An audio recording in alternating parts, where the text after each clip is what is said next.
안녕하세요. 오늘은 지난 시간 예고드린 대로 미국 미술 2탄 팝아트와 더불어 옵아트에 대해서도 알아보도록 하겠습니다.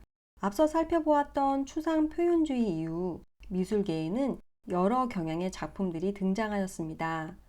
최소한의 절제된 표현만 한 미니멀리즘, 일상에서 작품의 소재를 가져온 팝아트, 착시 효과를 이용한 옵아트 등이 그렇습니다.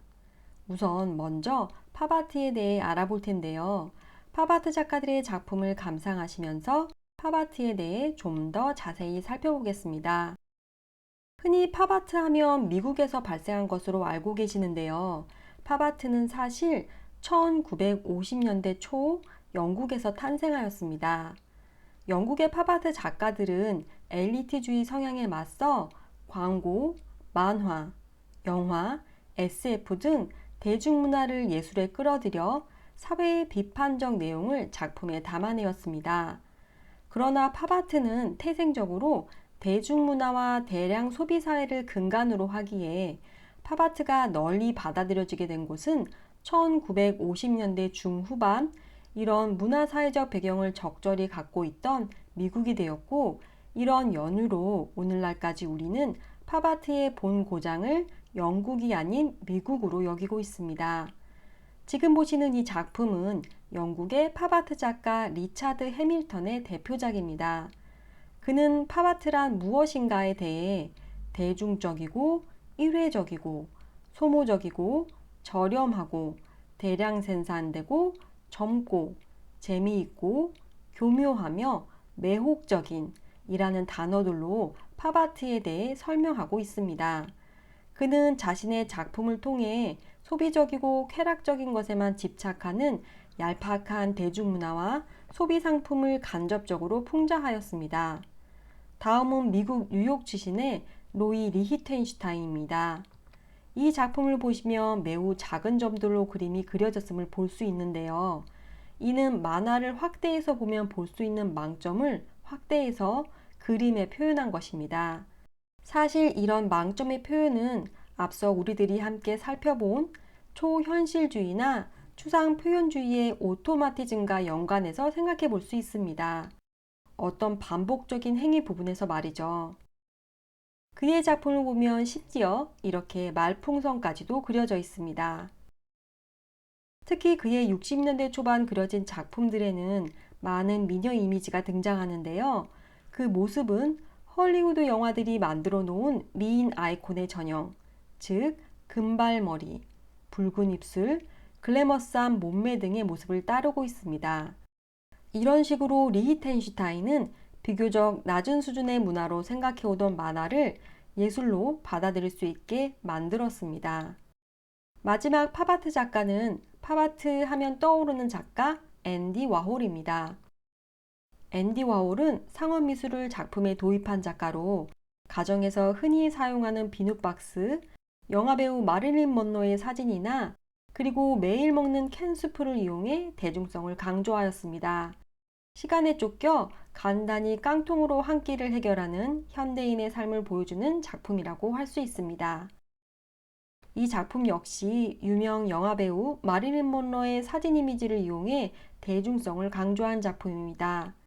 사실 팝아트는 전 시대에 한창 유행하던 추상 표현주의에 대한 반동으로 생겨난 것이라 할 수 있는데요.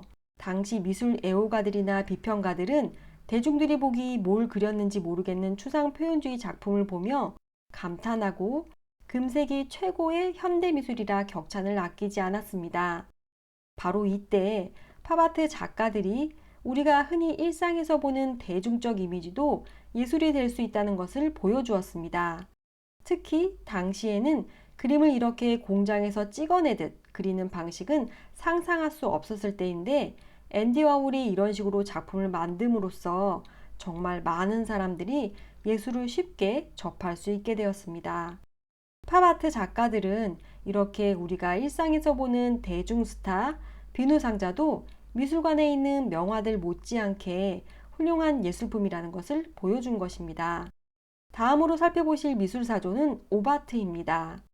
옵티컬 아트, 줄여서 옵아트는 망막의 미술, 지각적 추상이라고도 하는데요.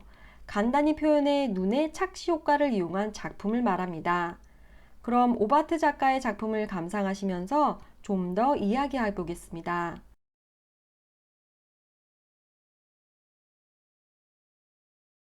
바자렐리는 원래 헝가리 사람이지만 프랑스에 정착해 프랑스인이 됩니다.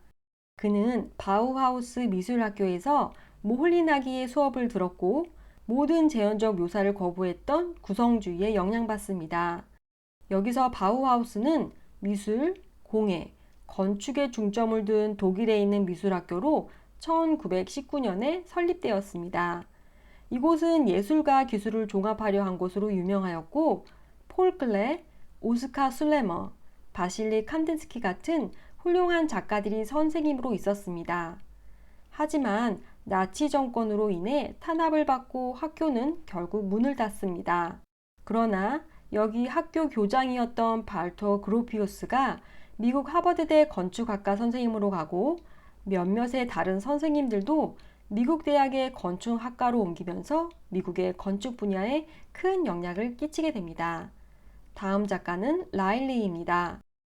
라일리는 영국의 작가인데요. 그녀는 처음 인상파풍의 구상회화를 해왔으나 1959년 쇠라의 영향을 받아 시각적 효과를 추구하기 시작합니다. 무채색 점과 곡선으로 긴장감 있는 착시회화를 그려 오바트의 대표적 작가가 되었는데요. 1967년까지는 백색과 흑색 화면을 주로 다뤘으나 이후 그녀는 색을 사용합니다. 주로 3가지 색 또는 5가지 색채를 사용함으로써 착시적 효과는 조금 약화되었지만 더 미묘하고 깊이 있는 화면을 만들어내고 있습니다. 계속해서 그녀의 작품을 감상하시겠습니다. 라일리는 주로 구불거리는 선들을 반복해서 표현했는데요. 미묘한 아지랑이 같은 느낌이 드는 물결 무늬를 만들어내었습니다. 지난번 강의에서부터 오늘까지 우리는 이전의 서양 미술사조와는 다른 유럽이 아닌 미국에서 시작된 추상 표현주의와 팝아트 그리고 오바트에 대해 함께 살펴보았습니다. 다음 시간에는 미니멀리즘, 미니멀 아트에 대해 살펴보도록 하겠습니다. 지금까지 함께 해주셔서 감사합니다.